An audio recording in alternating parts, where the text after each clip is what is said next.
everybody. I'm Ted DiBiase, the $1 Million Man, and everybody's got a price for lazy booking. Hey, this is your Olympic hero, Kurt Angle, and you're listening to Lazy Booking. No, it's true. It's damn true. Ho! Hey, folks, I'm WWE Hall of Famer Hacksaw Jim Duggan, and if you want to know what's going on in wrestling, check out Lazy Bookings. Ho! Welcome, ladies and gentlemen, to Lazy Booking, making its return right here on A2DRadio.com, live from the Real Talk Studios here in Mount Ephraim, New Jersey, brought to you by Gibson Mayer LLC, your certified public accountants, located at 301 Oxford Valley Road in Yardley, PA. You can give them a call at 215-369-3300. Tax season will be back before you know it, so be ready, be prepared, and call Gibson Mayer. We're back and better than ever. It's been a long time, boys. A long month. Lots happened. But fam, Lazy Booking is back here on A2DRadio.com. Niche night in its fullest form tonight, with Hockey Happy Hour coming at you at 10 p.m. Eastern Standard Time tonight as well. The real Triple H. The real Triple H. Our Scanzano sports topic of conversation tonight. Big news, NXT to the USA Network, going to 2 hours. So the conversation is, Wednesday Night Wars are best for the professional wrestling business. Agree, disagree? You got your boy Chrome back with Maddie Sensuti. Been a while. The Ginger Gang is back together. And, of course, Mike Mataraki. Boom. Serving his reoccurring role on the show.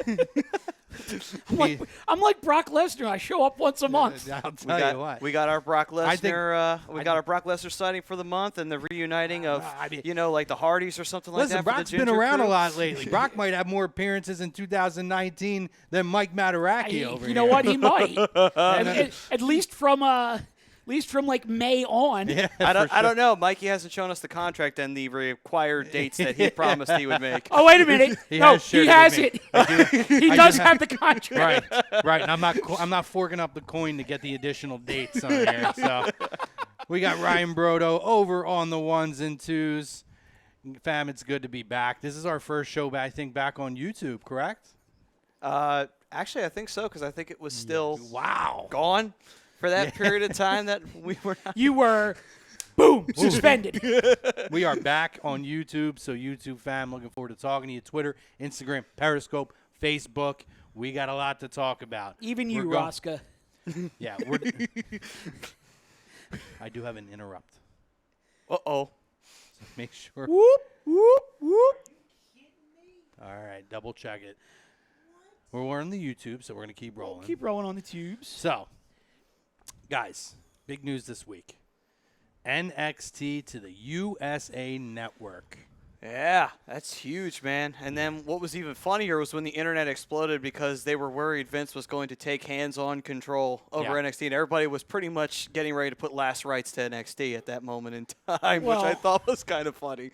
Cody had to go on his little rant at the end of Fyter Fest about counter-programming, and, well, look what happened. And so I posed this question to start. Do I have to reshare? No, just keep going. Okay. Keep going. We're good. So let me ask this. Let me ask you this. It worked? Love it. Attaboy. So let me ask you this. Riddle me this, boys. I wish that was on camera because Brodo just did his best Stone Cold Steve Austin imitation ever. Give me a hell yeah. Hell yeah. He was laughing while it was going on, so it's like after he gives the stunner to Vince. What? So first question, WWE is going to put a product up against the AEW program coming on. Does NXT's product give them the best shot at taking viewership away? That's question number one. Ooh. Over Raw and Smackdown, which I think I would agree that AEW, at least out to shoot, would be tough for Raw and Smackdown. Does NXT give them that shot? Go ahead, Maddie. I think it does because it's kind of the same styles of wrestling where they book NXT very indie-like. Not like goofy indie, but indie like match style-wise, you know? AEW does the same thing. Albeit, though, like I said, they've been getting away from the goofy indie slowly but surely, keeping that to the pre-shows and sticking to their guns of, the long matches. But NXT does the same thing.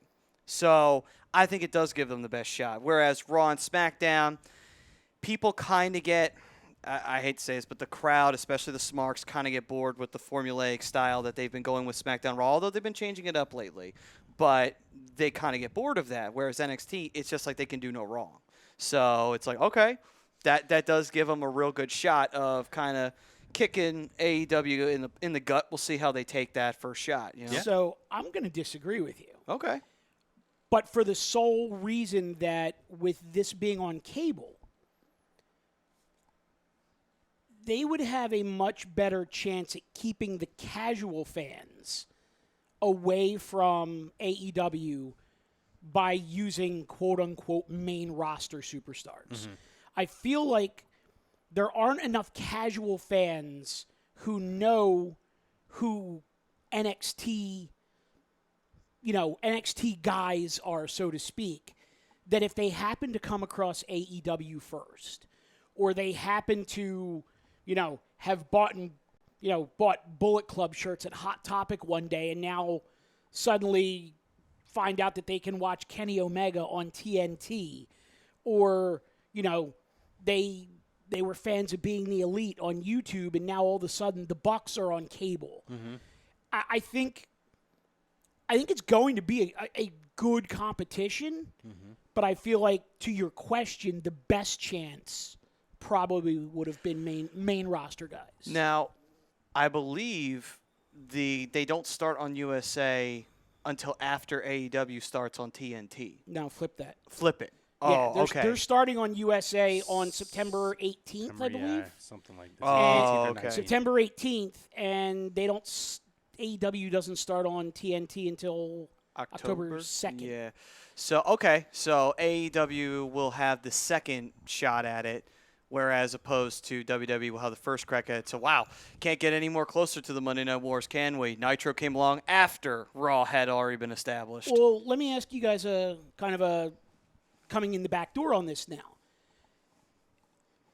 With the fact that as soon as they made the announcement that NXT was going to be on USA on Wednesday nights, not 5 minutes after the announcement, WWE Network sent out an email with a programming note.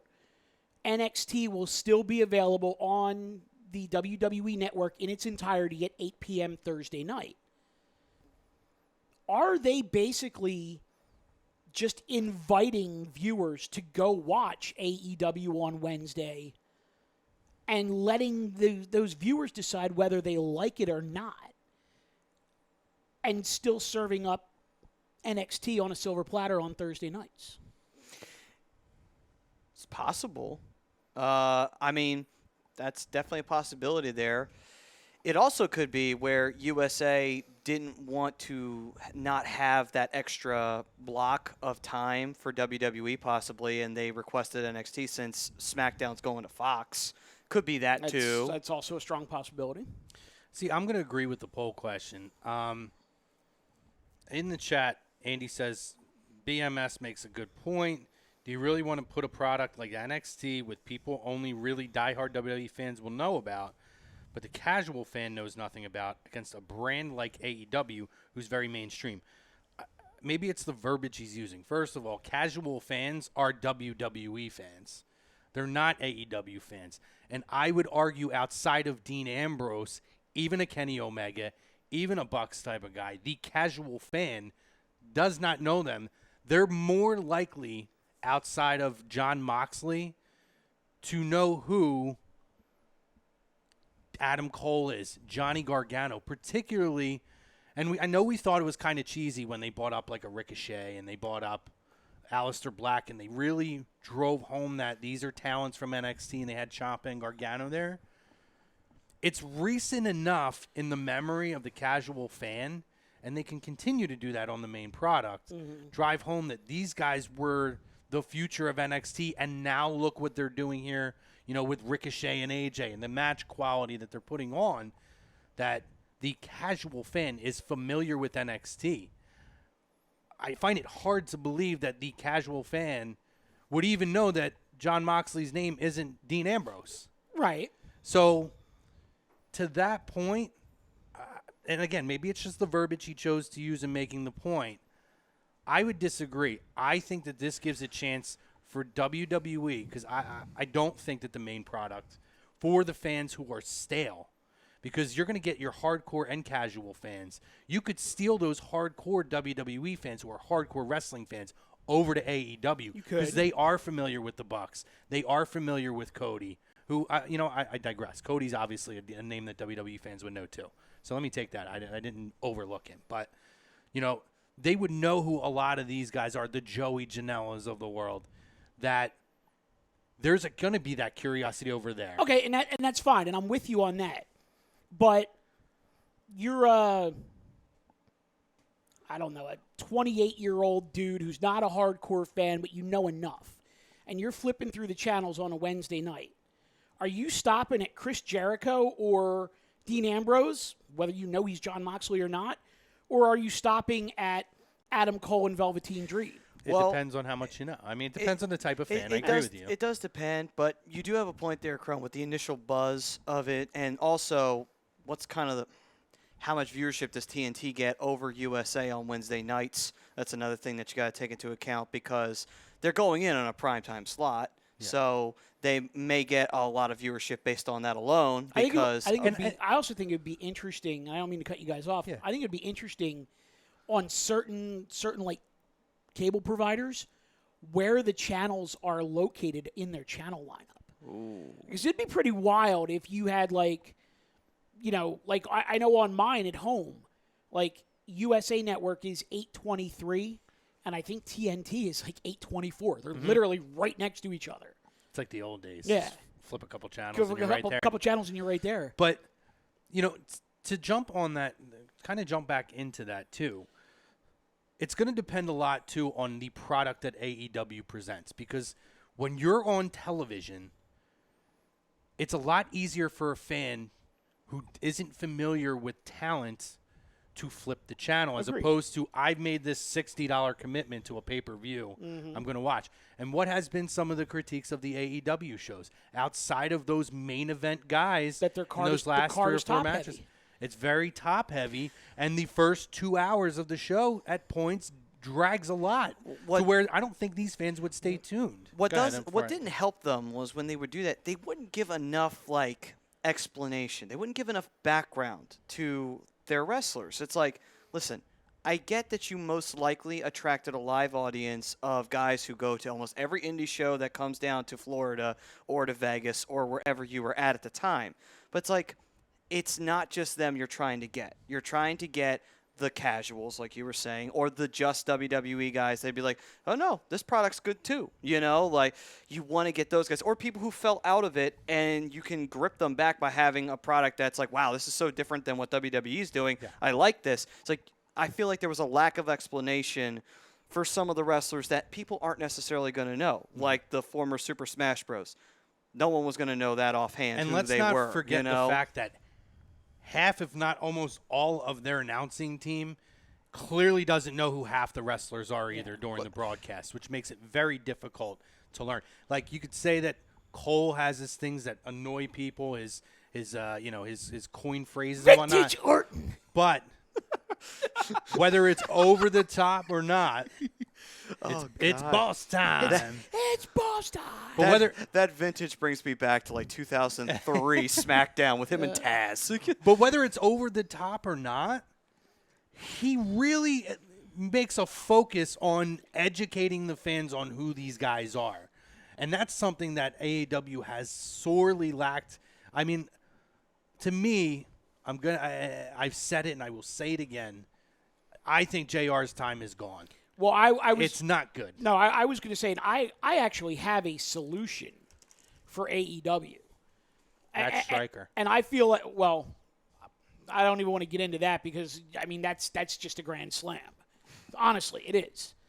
And I would even go so far as to say you could bring Josh Matthews in and it would be an upgrade. Josh Matthews was such an underrated announcer, and I really enjoyed, particularly when Impact started to make that shift before they lost their TV deal. Right. You go back and listen to his commentary. Outside of that period where they tried to make him a heel character, outside of heel Josh, yeah. Josh Matthews is a really good commentator, and he's a guy who's been in the ring and experienced, and he knows his shit. But where I was going with this was, if they were to shift some of their air talent around, because I feel like they would be best served with a two-man booth of Excalibur and Tony Schiavone. And then you have JR sort of as like your Mike Pereira, where they go to JR for like that next level insight, maybe once every other match. And then you take the football guy from Carolina. What the hell? Why am I blanking on his name? Alex Marvez. And you just have Marvez as like a backstage interviewer. No, I mean, see, I'm going to tweak that. Go ahead. I like some of the. I'm idea just of it. kind of brainstorming. Go ahead. I want to say this though about Alex. I kind of feel. Okay, I kind of feel bad for Alex because he kind of got gripped up into this spot where he has no experience in calling wrestling, and they're saying, "Okay, go be the play-by-play guy for wrestling." It's like. It's not that easy. You don't just throw a headset on. It's like, do you just throw a headset on and call? He was a great wrestling writer. Yeah. He's not a commentator. No, and I want to get to the fam on the YouTube and on the Facebook. But before I do, this is my tweak to it. I'm either eliminating Alex Marvez or he's taking the initial Mike Adamle role that we had the first time. Okay. Before he was sat at the table, and it was an absolute atrocity. Because I think he's on the fast track to be Mike Adamle 2.0. You're making me crazy. I would keep Excalibur. I agree. Although I don't know if Schiavone wants that role now on camera because he does a lot of the backstage media. Well, I know he is signed. To what extent? We don't know. He's doing a lot of the back. Right. And if they could get him on, in the control center. Another guy I always love. The AEW control center. I always love Schiavone. Oh, yeah. You could even go out and pull a Mike Tenay. But I'm taking JR. And JR is whatever my dual main event is for this pay-per-view. He's going to know who those guys are. Right. I'm pulling JR to really hype up those events as the featured matches. And speaking of that, commentating teams that you don't really talk about too much, I always thought Mike Tenay and Don West were a really good team together. Back in the days when Impact TNA was still trying to find its identity, but Mike Tenay and Don West I always thought made something out of nothing. Don a lot of times, West, Tenay is a walking wrestling encyclopedia. Don West. That's why they call him the professor. Yeah, Don West he put a character behind their commentary. I like Don West. I'm not in love with Don West. Right. I think he would be better than what they have. But Mr. Brodo, can you hit the YouTube for me, sir? I can. Thank you. What's up, YouTube fam? We missed you guys. So we have Y Society saying, yes, Yo, Y Society. Finally, I missed you guys and your awesome shows. Thank you, sir. Finally. Absence makes the heart grow fonder. Lazy right? booking has come back to A to D. And that means lazy booking has come back home. We are such marks. I love it. Mr. Pove chimes in saying, What's up, I'm Pove? going to be so conflicted on Wednesday nights between the two shows. David Roska says, what's up, boys? What's up, Raska? Y Society said hello to David Roska, saying, hey, David Roska, haven't seen you in a while either. Y Society saying, was looking forward to the show. Andy hopped over to YouTube when Facebook was out for 30 seconds. Andy's double dipping. But we got it. We saved it. We Nice- saved it. I got to say, nice production work by Mr. Brodo I over don't know here. how I did it. That was the Frank Vespi trick, and I couldn't figure it out. I am Now- amazed that you did it. Now, does that make it my trick? Does that make it my trick? Sure, we'll let you have the rights to it. Brodo's like the Cedric Alexander of this episode. He made the save. Yes. I'm not jumping off of any friggin' Titantron, so I'm not doing that. I'm not doing it. Just the roof. You clear the ring as the talk. show goes off the air. Yeah, true. Y Society, he has a lot of comments in here. He says, while more people know and watch the main roster, those who watch NXT tend to prefer that over anything else. The NXT fans would most likely be the people that watch AEW. AEW doesn't cater to the casuals. That's a good point. Agreed. He also says, I disagree with Mike because people don't like NXT being taped now, So with it going live on Wednesday, those who watch it would more than likely want to watch it live. So my concerns with I do have my concerns with this. What makes NXT so great too is the fact that it's got Hunter's fingers on it, and that it's a 1-hour show. One of the things we're going to talk about with Bray Wyatt and the Fiend, because that's on the agenda tonight, folks, which everybody loves talking about that. We're going to get our hands in there. But one of the things that they've done well is to make it not overexpose it. And that's what I'm looking at is I'm concerned that there's going to be an overexposure. And guess what? I fear the same for AEW because 2 hours is a lot of time to fill on a network on an actual cable network, and I fear that there's going to be a push to now overexpose some of these guys. But I hear what you're saying, but I want to go back to a point that Maddie was making earlier, and you guys both kind of alluded to it when you mentioned, the $60 for the pay-per-view and an investment, and Matt, you were talking about the first 2.5 hours of their pay-per-views. No one knows who they are. But if they only have to fill 2 hours on TV, if they're smart, they'll start their show with either SCU or the Bucks, something real high energy, or MJF, or MJF would be great. Well, then at your crossover from the end of the first hour to the beginning of the second hour, you put another real high profile match out there, and then at the end of the show you have your main event. So you're only filling in maybe 30 to 40 minutes each hour with your lower level talent. But if you sprinkle them in properly with the right rubs, a la a Darby Allin, a la Jimmy Havoc, a la, why am I blanking on Kip Sabian? Not a Jimmy Havoc. But a Kip Sabian, a la Private Party. Sure.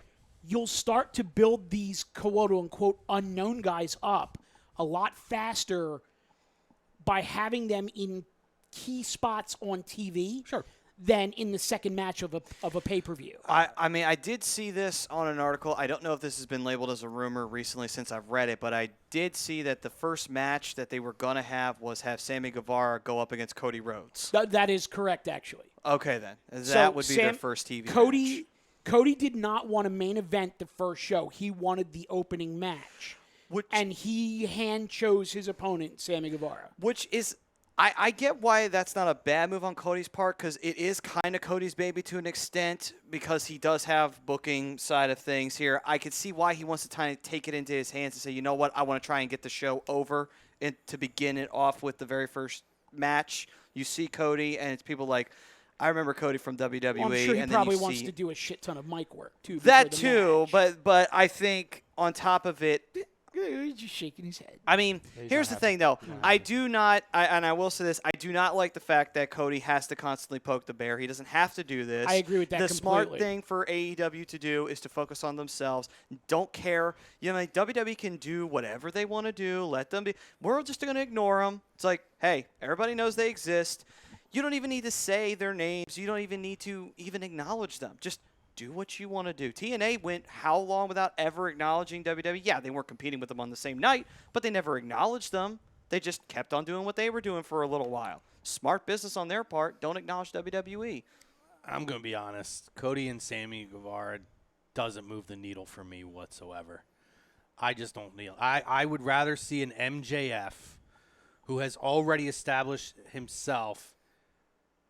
He's a guy who's had success very quickly in the independent scene, but as an AEW signing who still wasn't necessarily a huge name to mainstream, has done wonderful work to get his name there.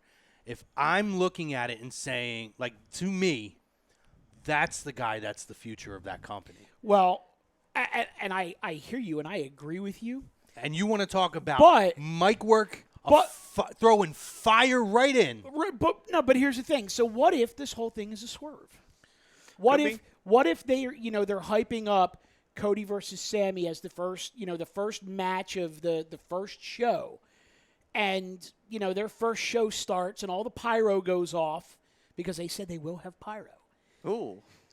A lot of people were excited about that. And rather than Sammy Guevara's or Cody Rhodes' music hitting, you just get MJF walking down the ramp talking about how Cody might be his best friend and Sammy Guevara might be an up-and-coming talent, but there's nobody better suited on this roster to kick off the first show than me, Maxwell Jacob Friedman. Then why announce a match to begin with? You didn't have to do that. It doesn't move the needle for me. I like that Cody. I appreciate that Cody doesn't want to be the main event of it. I get that aspect. Yeah, and I think he's also taking the stance of, I want to get the product off on the right foot. Maybe he has he has to have confidence in himself. So it's like, okay, maybe I can get it over in the very first match with Sammy. And maybe the rule of thumb though, that if you're not the main event, you want to go first. First, yeah. And then on top of it too, maybe it's also to the point where they look at an MJF and they see a list of opponents that they could have him face. It's like, do they want to put him, say, with an Adam Hangman Page? No, because that's wasting a main event match. You don't want to put him with certain people. Is that the one that was? It's the Bucks and Omega versus Jericho and two mystery opponents or two mystery partners. I think it was that. I think that is the main event. I thought that was the main event for the first show. Following week is the two title defenses. So. Right. And you got tickets for that, didn't you? Well, not so I did. So it's what? It's DC is the one we're talking about, and then Washington is the.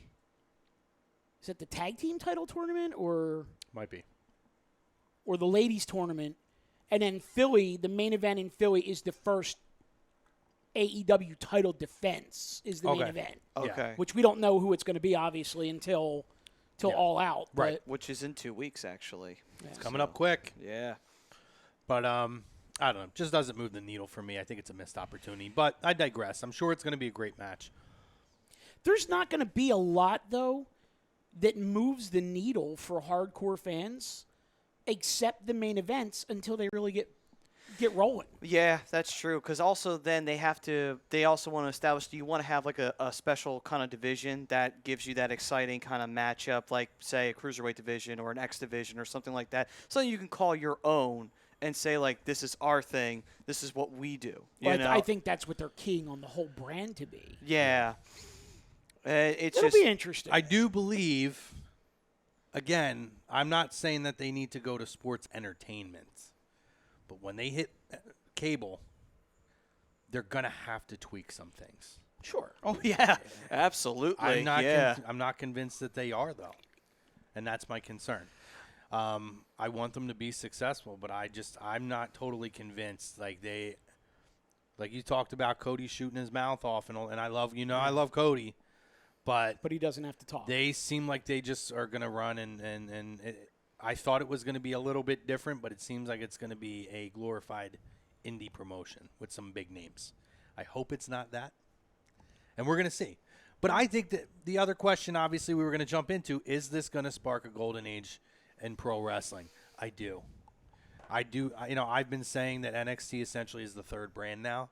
For a while, doesn't shock me. This is the route they go. I mean, to me now, it's almost like Evolve. With talking about bringing in the Austin Theories and guys like that. It's funny because I was thinking earlier that it's interesting how NXT is moving to the USA Network. The last show that AEW ran, WWE counter-programmed them. Yeah. The main event of that counter-programming was Austin Theory, and now Austin Theory is signed to a WWE contract. I believe that Evolve is going to shift. I think this was all I agree. Wheels turning. I think that Evolve is going to shift more. I don't want to say it's going to be what NXT is, but I do believe think they're going to be a developmental. It's like the AA to the AAA. I got you. And that's a great analogy. Yeah, you know what I mean? I mean, it's the Iron Pigs and the Reading Phillies. Fightings, you know what I mean? Yeah, and progress can be for NXT UK. Yeah. So I'm very intrigued by it.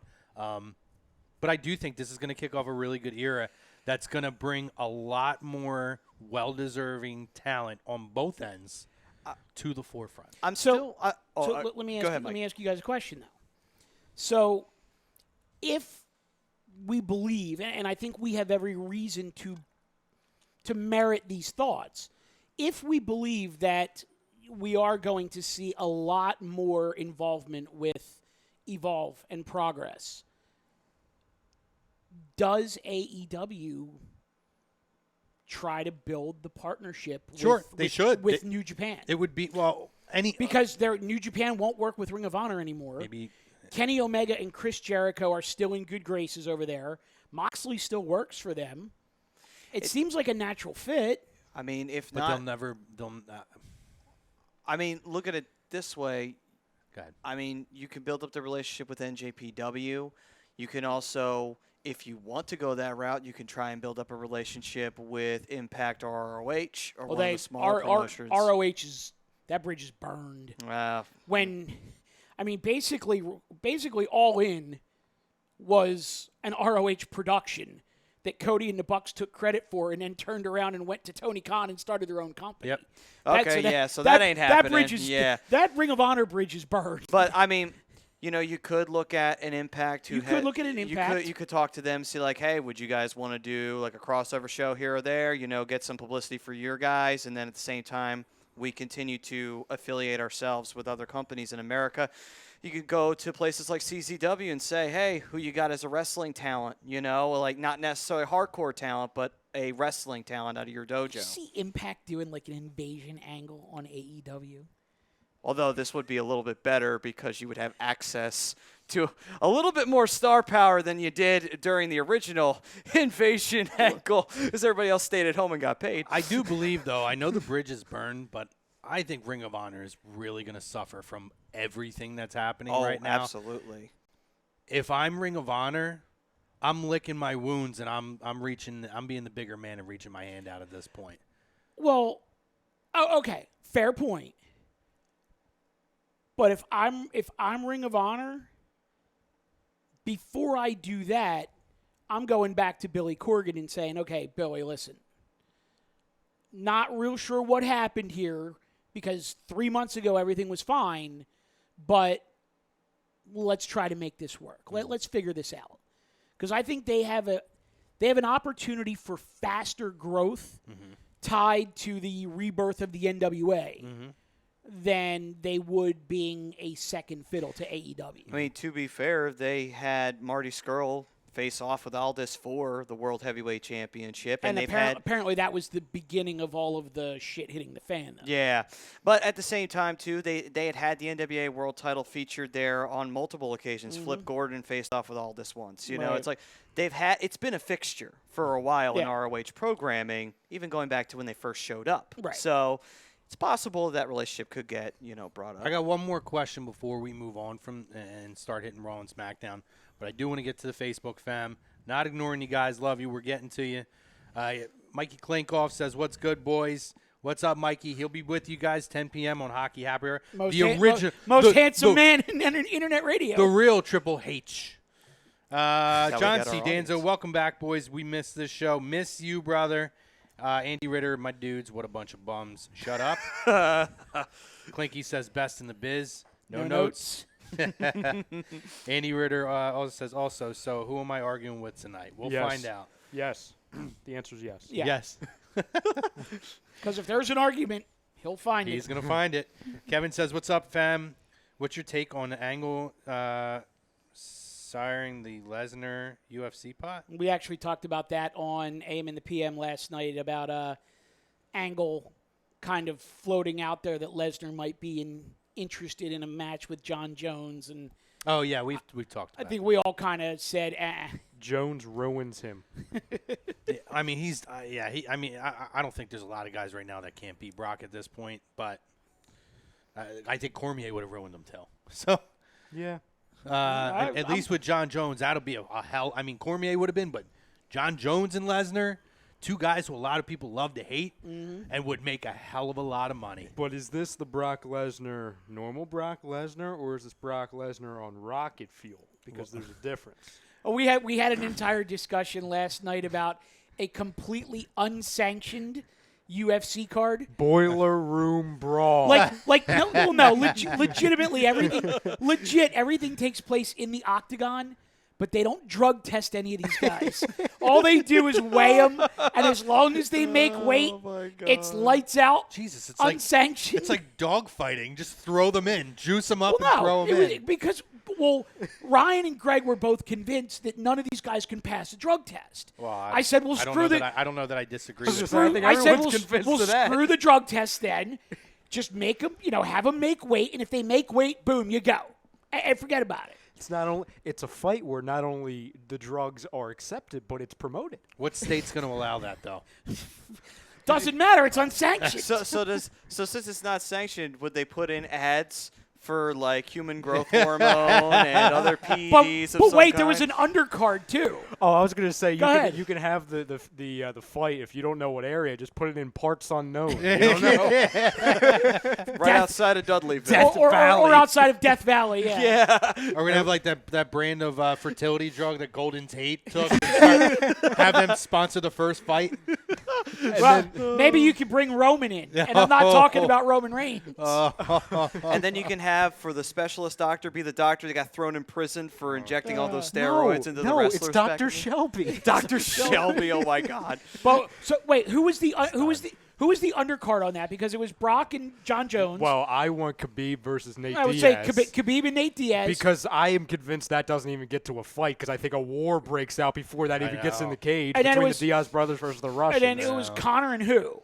Connor and Greg had said Connor and Diaz. Right.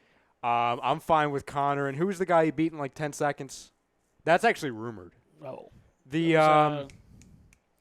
Why am I'm in wrestling mode and now Little I'm blanking guy. on his name.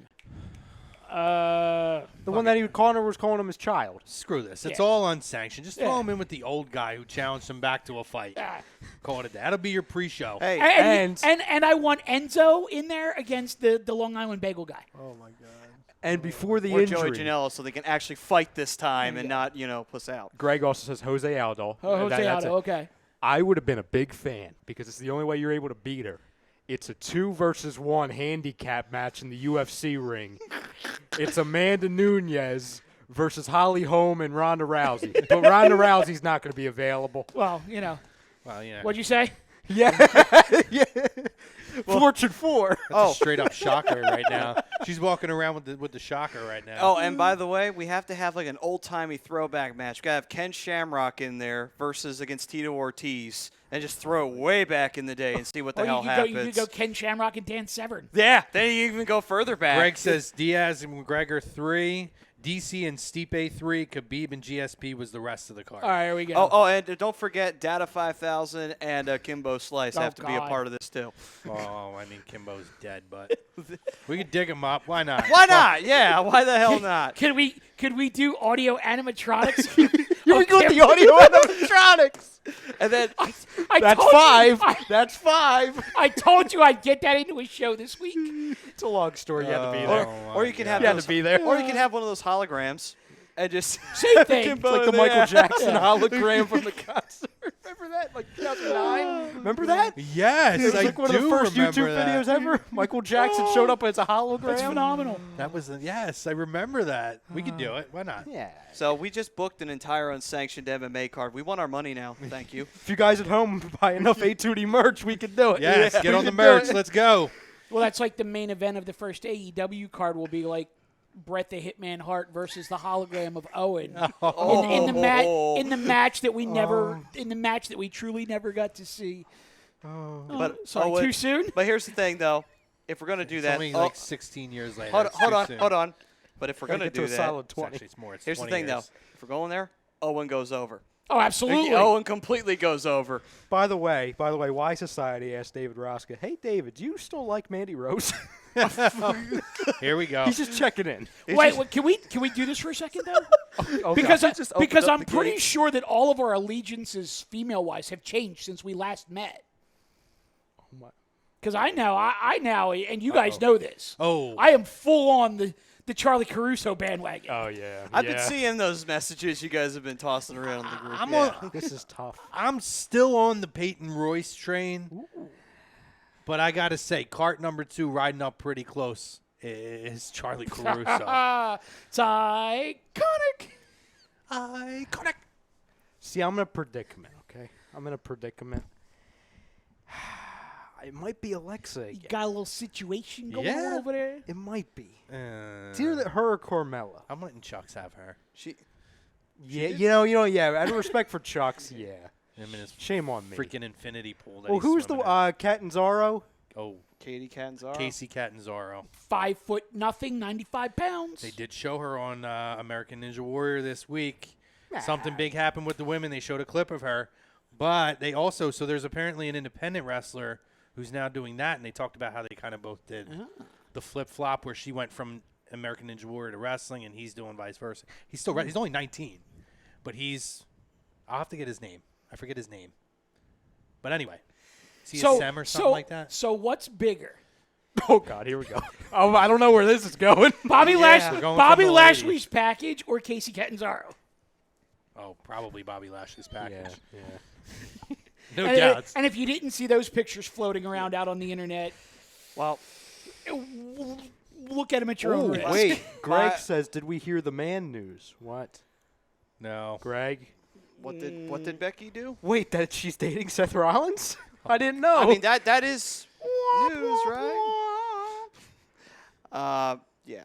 So, as for Alicia, We're off the rails. As for my allegiance, it hasn't changed, and she's back, and thank God the heel Sasha Back has and in finally full botch mode. arrived. Yeah. Did you Botchamania. see the clips I that were did. out there with her recklessly swinging the chair and clubbing Becky right over the head with it? You jumped on that in 5 seconds. There we go. Didn't take long. The funny part of Oh. it was that actually my friend texted What? me about that. He's like, "Oh yeah, it's saying that she botched the chair." So I was like, "Well, there's another career ended." You have, I like- had another one to Wait, the wait, list. wait. You have like Let's you have an confirm. alert going on here? Ryan, please confirm. Hold on. I know. I'll get back to you. Well, I mean, people in here can say, but I'm not announcing it until we get a confirmation. So we know.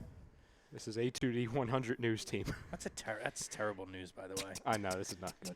All right, so I'm going to go back to the group while he's doing this into the chat.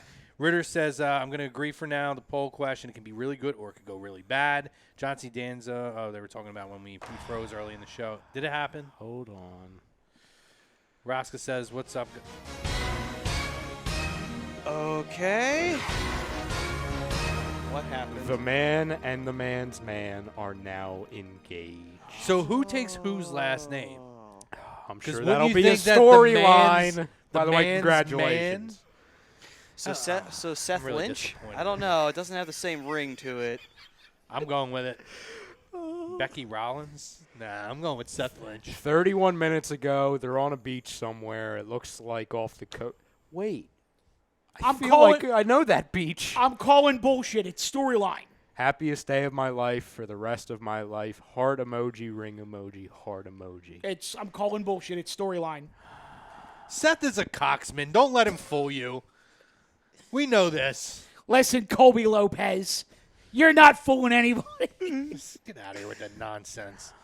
Brian Wilson, what's up, Matt Nerds? Have a great show. What's up, Will? Is Stone Cold's new show any good? I have him on my DVR. I've not taken the time I've to not watch it. actually I'll seen tell you it. what. He's been pushing the hell out of that, though. He's been on he has. every news show, I know. every YouTube show, everywhere. I'm not going to spoil it for you, but I will say this. I watched the first 2 episodes. It's not great, but I don't hate it at all. Yeah. I think it's lighthearted half-hour entertainment. And I think it depends, to how into the guests you are. Like, Rob Riggle, I think he's funny. I'm a huge Impractical Jokers fan, so I'm interested in seeing Sal Vulcano, especially because I feel like Sal is kind of like us with him and Q, how much of marks they are. That, like, I feel like when I watch it, it's going to be like me being a fan getting to hang out with Stone Cold and, like, kind of being a mark about it. Well, I'll tell you this much. I actually like Rob Riggle now more since I saw the episode than I Okay. did before. Nice. I mean, he's a good dude, so, I mean, he does done a lot more in What do you life than got? people even realize. Andy's horrible. Well, we know that.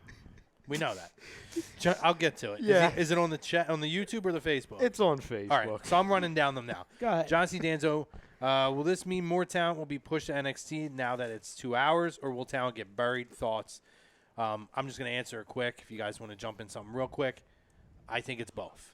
Yes. I think certain people are going to get buried. They're going to roll with who's drawing the ratings, and some may get buried. It's the wrestling business. It is. That's no different than anything else, though. Greg, my nerds, what's up, fam? Miss the nerdy talk. Let's go. Andy, how much does this change of it being a live effect viewership? Did we already answer that question? Somewhat, yeah. Yeah, I think so. All right. Somebody asked about Mandy Rose. Roscoe over a double dipping on the Facebook put Mandy freaking Rose still looks drop dead gorgeous. Still, you say it like she's 50. John says, am I the only one? Am I the only one who's hoping that Vince keeps his hands off of NXT? No, like I think Triple H keep everyone running is. it? Yeah, that is the concern. If they're smart, they want to compete. I want Do not have Vince Vince and Kevin Dunn to have absolutely nothing to do with it. Agreed. You let Triple H be the producer, Michael Cole be the director, everybody else do what they already do for NXT, and you let it ride. Frank pops in to say hello. Andy, we're gonna Hey, have a conversation about the definition of paradise. Okay. He says, I'm a huge Golden Boy fan, but doesn't need to be on AEW commentary team talking about, what's his name? Marvez, I think. Marvez, right? okay. Unless he's taken the play-by-play role and almost do a merge between Shivani and Tenay. Speaking of which, what is Tenay doing? Rosca says he's a Universal Champion. Okay. Joey DiBardino, is Bray Wyatt fiend or foe? Yes. Yes. The answer to that is yes. What kind of John wants to know what kind of impact Joey Janela will make with a live mic on TV. He smells pipe bombs coming. And Joey Janela may be the guy that they turn into the next huge star. It's very possible. I mean, he did yell out Cornette and flip the bird to the camera during a match. So. Andy wants to know, do we think the talent is live TV cable ready? For which show? Yeah, I want to drop that in there, buddy. Is it AEW, NXT, or both? He's probably going to say both. In both cases, I think the NXT talent, most of it, has already proven through NXT takeovers how ready they can be. 100%. I think AEW could be a different story. I think there's going to be a learning curve there. I think with AEW, if you stick with the main event guys through your first handful of shows, you're going to be fine. But overall, yeah, NXT, clearly the talent is more ready. Yeah.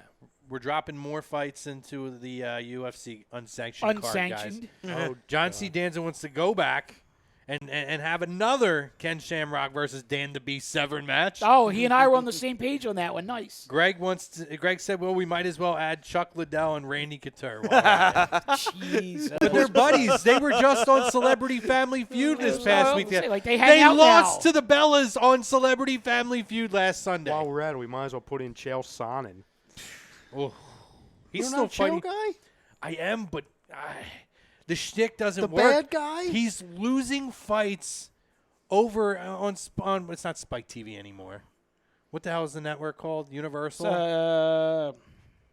Not the Fight Network, right? No, it's Universal. Yeah, like Bellator, but what network is it on? Universal TV or something like that. He's yeah. losing fights on Bellator, and he's still running the same shtick. I mean, I love. He can fight CM Punk then. That's He'll fine. win. Well, that'd be a decent fight. though. There we go. Well, I was Another gonna say, unsanctioned match. Can we put Chael Sonnen in there with Josh Barnett? John, I gotta ask you, man. What about Bailey gets you all about her? Oh, she got a nice booty. But that's it. She does. That's it. Now, She can't even put a sentence together. But if she was without tripping over her words. if she was a heel, all the guys would be all about her. Paramount Network. Paramount, okay, not Universal. Paramount, right? Listen, anybody who's into Bailey must be into that fresh 18 porn that you get on Pornhub. Like, I like them looking as young as they are. I'm just saying. We're getting shut down again. YouTube, it's been fun. We'll be back in 3 months. We're good. Good night, everyone. Hey, it wasn't the Hockey Happy Hour's fault this time. Hey. That clip never gets old, by the way. Greg Payton is incredible. Then he dropped the news about Bailey. Ralph, I have no clue what you're talking about. Ralph, you don't know what anybody's talking about at any time. John says, I wish Sasha would have stayed away with so much good talent in NXT. We don't need her. I agree. Don't say that to Matt. I agree. Matt? Oh, well, all I can say is that Becky's career almost got ended, too. Yeah, right over the head, by the way. Right over the friggin' head. It's just funny. I don't even care. And he was confirming he was talking about AEW, and he said it's the Paramount Network, not. Okay. Greg said, "Wait, so now the girls need to complete sentences? Who said they're talking?"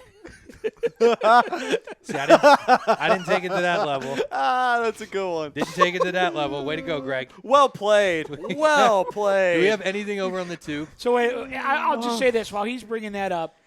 You got to go on the tube and do a search for the. It's like maybe like a minute and a half, 2-minute clip of Billy Kay, literally just all strung together. Are you joking me? You got to be joking me. I'll watch You're it. joking me. I will definitely watch It that. is absolutely hilarious. I will watch it. I peed myself laughing when I watched it. It happened again. It happened again. I'm fighting for my life over here. Okay. I'll be back. All right, well, we're still on the tube. I'll jump over to the tube real quick. I'm not going to accept this, Mike. Nor should you. All Roto right, so doesn't take the over on the tube, we have Why Society says, how long do you guys think it will be or take for either the Elite or the Undisputed Era to take a shot at one another? And who fires the first shot? That's a great question. Oh, man. So you talk about a great set of matches that would be to have the Elite face off with the Undisputed Era. Man, that'd be awesome. But who takes the shot, guys? I mean, I would imagine it would be something playful, similar to what you saw between the New Day and the Elite. I would say the Undisputed Era because Cody's focus seems to be just on Vince, not on the Undisputed Era. I think the Era starts it. See, I disagree. I think it would be the Elite because I don't think that WWE will allow their talent to acknowledge them. I actually disagree, but I think it's a different team entirely. I think it's the Revival. That's actually a good possibility. They did tweet out that they would see Arn Anderson real soon, and Arn Anderson's with AEW. Of course, that's, more speculation rumors of them leaving. You're back on the tube, quote-unquote. right? Yeah, by the way, Craig or John said Frozen again. Maybe they got shut down this time after what we did. Oops. And Greg said, OMG, did that really happen at that exact same time? all I'm going to say now is this is Brodo twice in the first period. Kick, save, and a beauty. Kick, save, and a beauty. Listen, Brodo is standing on his head tonight. He is standing on his head tonight. Well done. That's your preview for Hockey Happy Hour. Not only is he on the other side of the glass, he's also the man between the pipes. He's double dipping. Man, he's spot on with these sound clips tonight, too. This is a phenomenal job on the ones and twos. I was asleep 20 minutes ago. For a man who's working on 2 hours sleep today. I love it. Hey, Sleep only- 2.5. I'm Okay, appreciative of that extra half. Don't you That's the short? greatest That's half what ever. she said. Yeah, uh-huh. We need every little bit that we can get, guys. Time does matter. Anyway, Why Society says, I can't stand Excalibur. He's too over the top. I find him annoying. And then he does the pile driver. I like it. You want to go? Try and get Kevin Kelly from But NJPW? hold on, No, though. I Because don't my at all. no, I am not a Kevin Kelly But hold guy. on, because I guarantee you that the counterpoint to that is when he watches NXT, does he have any problem with Morrow going, Purple Rainmaker? Mamma Mia! Yeah, the 9,000 Mamma Mia's, which I have no problem with. I think they're great. Neither do I. I don't mind any of it. I don't mind it. That might be a new sound clip, by the way. What, Mamma Mia? No. Purple Rain? Rainmaker! But it's going to be in your voice. That's fine. I'm not even using Mara. What is Greg say? Oh, he's going with the caterpillar again. He's talking about the caterpillar. He loves the Caterpillar. He said that when? When did he say that? During hours? That was during the fix, I Yeah. think, last night. He's like, by the way, I Yeah, love the that- caterpillar, guys. He just randomly dropped a Caterpillar name drop in. You gotta love that. Why Society says, but whatever, I would rather hear Joey Styles. Do you think Greg Joey likes the Caterpillar so much? Because if Greg kind of grew his hair out a little bit, him and Otis would really I was have a gonna lot say, of similarities. He is our Otis. They are built kind of similarly. Does that make Wilson Tucker? And they are heavy machinery. I don't know, man. If Sweeps grew his hair a little bit longer, he could pull off Tucker. Greg says, absolutely. I love to see big men move. Isolate that. That's what she said. Oh, my God. Brodo, you should get very little sleep often. Just saying. I don't know what I'm going to look like tomorrow. I ain't saying anything tonight. I wasn't going. No, you know what fired me up? Beating the freaking computer. Then we get DX chops, Austin flips, and everything else. If it happens one more time, you'll see the computer come into the screen. Airborne. What do we got over on the tube? He also says, considering how dead they are, I see WWE buying Ring of Honor since half the WWE roster came from there, and they have been mentioning them a couple times lately. Agree? Disagree? They've kind of always had a working relationship with Ring of Honor. They show a lot of their clips for their superstars who were there in the mid-2000s, late 2000s. That may actually be ROH's saving grace in a lot of ways. You might be right. With WWE. Because I don't know why, but Ring of Honor, it seems like slowly people are weeding them out with their working relationships too. Wouldn't that be like a serious like Carrie Silken power move though? If you look at you go to Cody and the Bucks and say you're gonna stab me in the back like that, okay, fine. I'm gonna go work with Vince, and we'll see who comes out on top of this thing. Because think about it, think if they have a working relationship. And say they kind of do the same kind of talent exchange that you see between, Evolve and Progress, you're basically giving a lot of bullets to WWE right there. Well, you'd be giving them to NXT. Yeah, so I think I agree. I think the working relationship, it wouldn't necessarily be main event talent on the main roster. I mean, you could argue now that depending on how they present this, NXT may be part of the main roster too. Could be, yeah. But that being said, I think that the way that product is would be the most likely to be the in-between to work with ROH. Yeah. And, again, Vince positions it that way. That's all guys who now – that's ROH's chance to go head-to-head with AEW. Think about this. Could you imagine if they worked together? Could you imagine seeing Undisputed Era versus, like, the Kingdom or something like that? Yeah. Those would be fun matches. I would pay cold hard cash to see Marty Scurll against Velveteen Dream. Oh, that would be a good one right there. I'd like to see Marty Scurll. The entrances alone for that match would be worth the price of admission. I would like to see Marty so Scurll work great. with just about anybody. Yeah. Throw him out there with Aleister Black. I know some of the matches we've seen, but to kind of see them now where these guys have now taken off the last 2 years, like another match with Gargano would be just phenomenal. have 2 words for that. Whoop, whoop. I got 3. Sign me up. Sign me up. There you go. So a couple more comments over on the tube before we head to our break. Wise Society brings up a really good point. He says NXT only runs an hour now. They will only get 20 more minutes on USA because you have 9 minutes of commercials for every 30 minutes. That's 36 to 40 minutes of commercial in a 2-hour show. 1 hour, 20 minutes tops for NXT. That's true. That's a fair Sadly, that's only one more match and maybe one more segment. NXT runs their own little commercials, but it's like you're talking a minute compared to 3 to 4 minute commercials. And he also says unless they stop doing so many recaps and video packages, which I would imagine they would because it's mostly filler, especially when it's taped. Yeah. Well, to be fair, though, I will say this. They tried to do the same thing. WCW tried to do the same thing to WWE when they went 3 hours on Nitro. Mm-hmm. And eventually that fizzled out because they didn't have enough sustenance to keep the 3 hours going. Maddie, give us a read on the – go ahead. I'll preview the other half after. Okay. So this first half of Lazy Booking brought to you by Gibson Mayer LLC, Certified Public Counsel, located 301 Oxford Valley Road in Yardley, PA. You can give them a call at 215-369-3300. Tax season will be back before you know it. So be ready, be prepared, and call Gibson Mayer. Tell you what, that was a hot first half. Second half, we'll continue to talk about this if you want, fam. We'll recap a couple points from Raw and Smackdown, as well as talk about the Fiend and our hot tag. I almost went no huddle. I am combining shows again. It's been a while. It has been a while with this. I'm just so used to no huddle. Ring rust. Still in Florida. Sasha Botch. Guys, like Trish Stratus in the first 5 minutes of the match with Charlotte. IG, Twitter, guys, hop over to Facebook or YouTube. We'll catch you in the second half.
Ted DiBiase, the $1 Million Man, and everybody's got a price for lazy booking.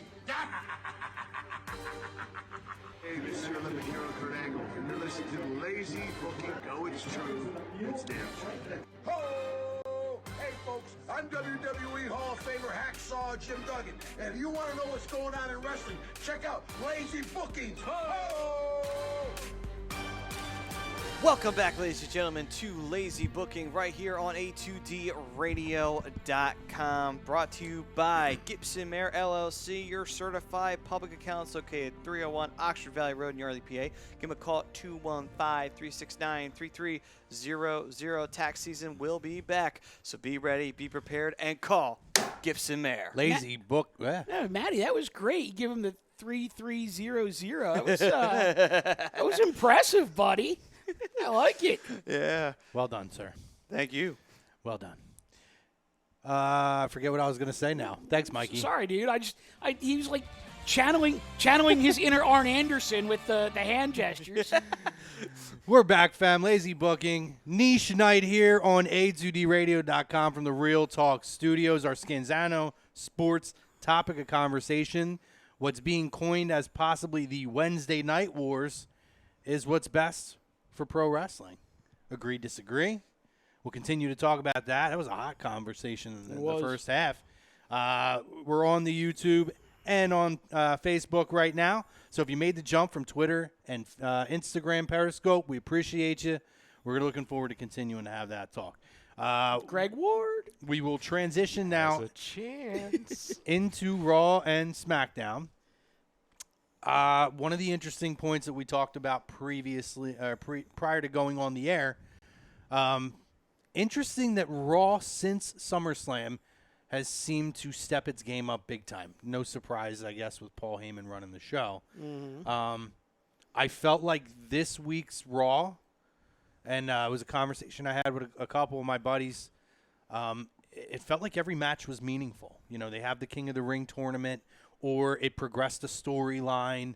I really enjoyed Raw this week. High-quality matches we're seeing. I love Joe and Cesaro. I thought that match was phenomenal. Phenomenal. But looking at it, what would you consider was the big highlight coming out of Raw this week? You know, it's funny to say that. I would still say it's The Fiend, only because he's so, like, everybody talks about The Fiend right now. Mm-hmm. So I think he is the big highlight that came out about his attack on Lawler. I think he was the big talk right there. Is this like breaking news that we should announce? No, I mean it's not official, but I just saw the play. Not good. Done. His leg went like this. Okay. Oof. So we'll just, for our football enthusiasts, Cam Newton injured, not looking good in preseason. Yet we want Carson Wentz to play a couple of snaps for no reason. I'm good. Yeah, I'm good too. Story to keep an eye on. I'm sure A2D is going to be dropping some stuff on this. The rumor is Achilles tendon. Oh. I will update if I hear anything more. I'll say this, man. If that's a torn Achilles, I feel like guys never come back the same after that. We'll see. We will see. But, yeah, getting back into it, I didn't mean to cut you off there, but the Fiend is the highlight for you. I think he is. I mean, only because he's the most talked about gimmick currently right now on the Raw side of things.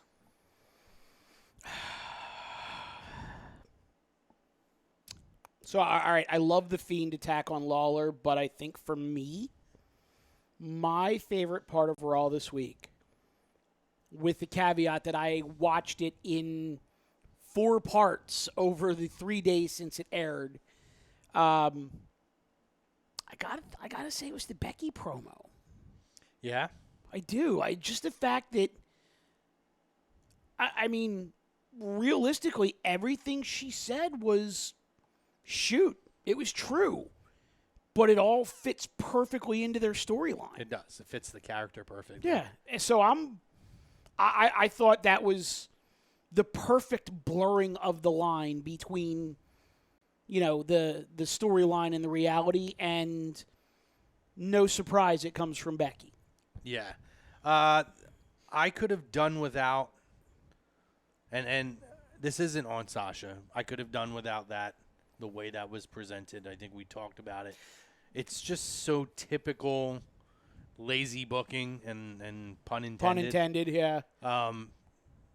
Just with the, I'm not going to come in and say anything. I'm going to do the old, I'm going to be sweet and innocent, but actually, I mean, they've done this 1,000 times. It didn't move the needle for me. What I That's like my new thing now. The one moving thing, the though, needle. that I do like from that is that she is going after Natty, and Natty is vulnerable at That the I moment. I liked. do like that because enjoyed the that attack. makes a But good see, heel. it's the side. promo that I didn't The enjoy. promo, yeah, I could agree with you. but on I was that a fan one. of the attack. Right, but this Yeah. kind of pisses me off with the arc with Natty, because to me, like, okay, so at SummerSlam, were you a heel or were you a babyface? And then the next night on Raw, you're a babyface, but you're getting heel reaction. But then you get jumped by the heel. So, like, with Natty, like, I don't get it. Like, use somebody else in that spot. She's like the new Big Show.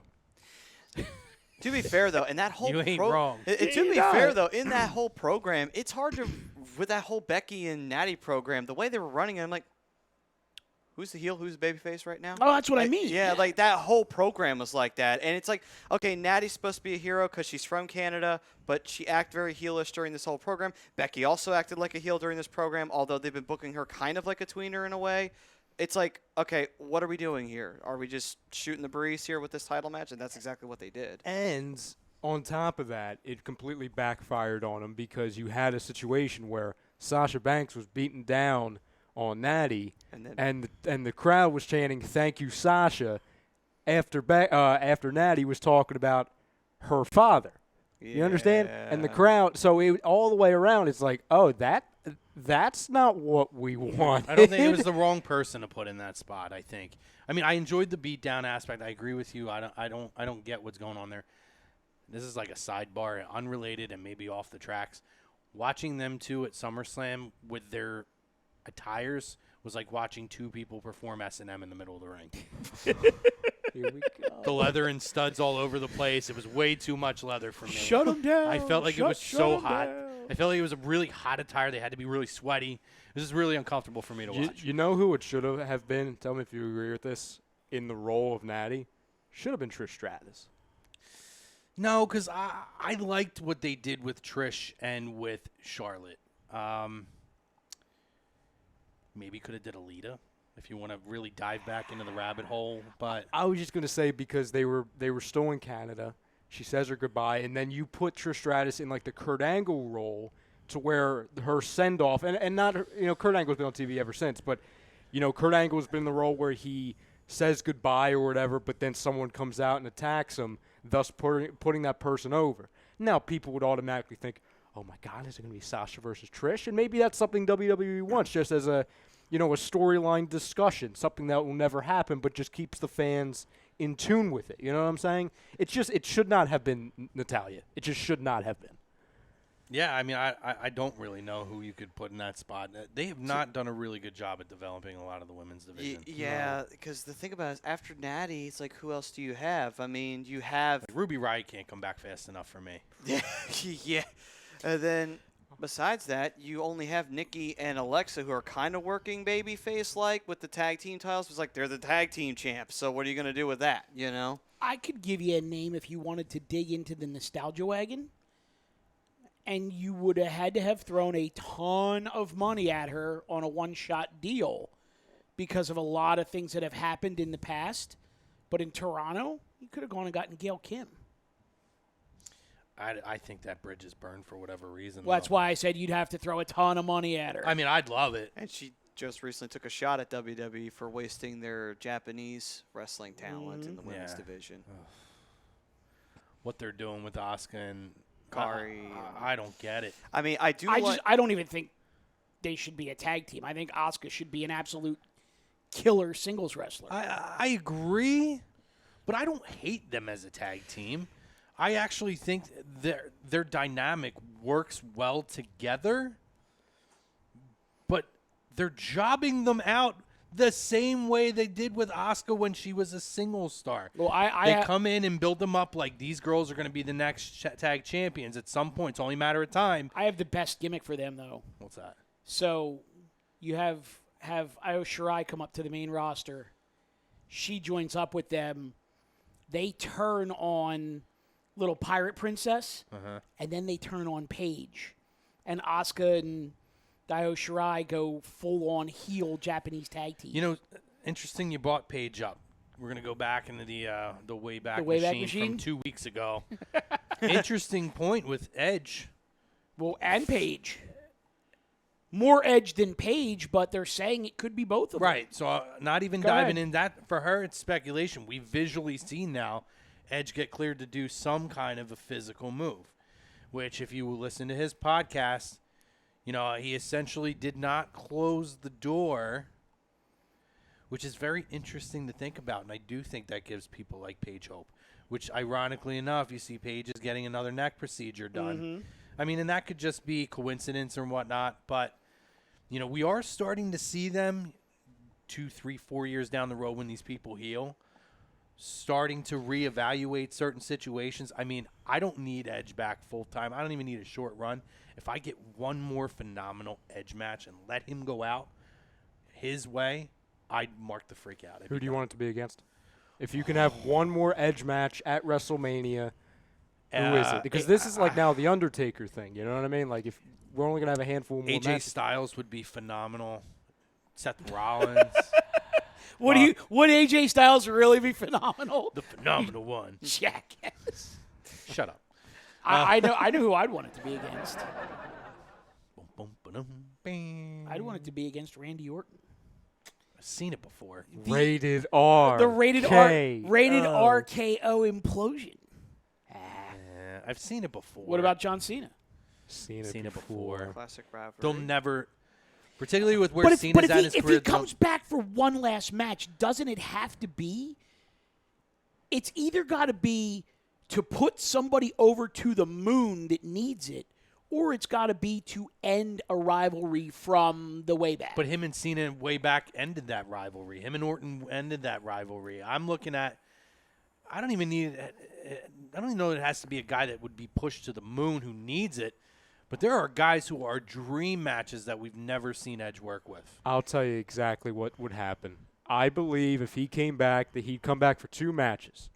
One for Saudi Arabia, and that would be the Cena match. Similar to how we saw John Cena versus Triple H. You know what I'm saying? They always throw one of those in there, just as like a, Throw for those Orton in that fans. spot. the nostalgia Yeah. match. Okay, and I'm with And you. then the WrestleMania match would be more of something that we would want, that we've never seen before. AJ Styles, Finn Balor would be a really good match. See, I want to say Adam Cole.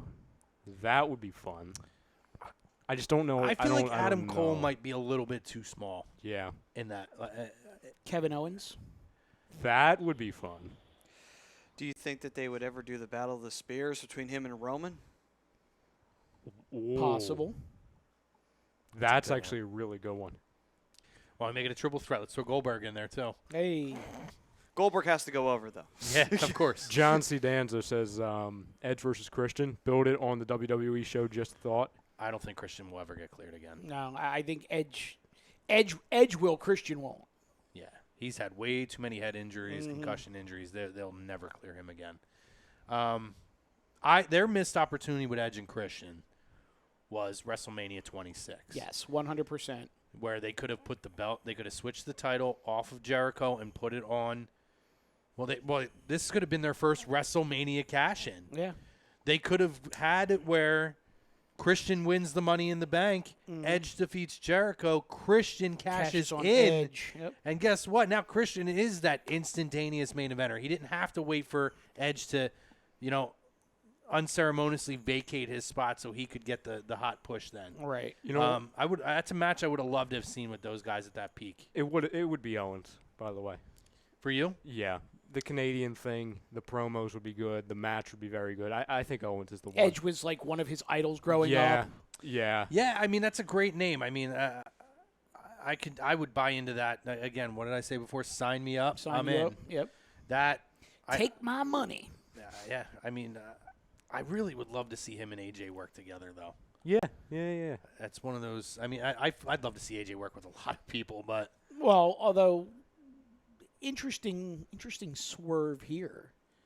What if What if? what if they're doing like a live Edge and Christian, like in ring 5-second pose, blah blah blah, whatever, and the Fiend comes out and Yep. attacks both of them, setting up a Edge versus the Fiend match. I don't know that I want to see that. Just for the simple fact that I feel like for a while, Bray should be squashing everybody. Oh yeah, this doesn't have to happen anytime soon. You notice that they're booking him like they used to book Kane back when he first showed up, where Kane would just come out and then just destroy everything in the ring. He wouldn't even have matches, period.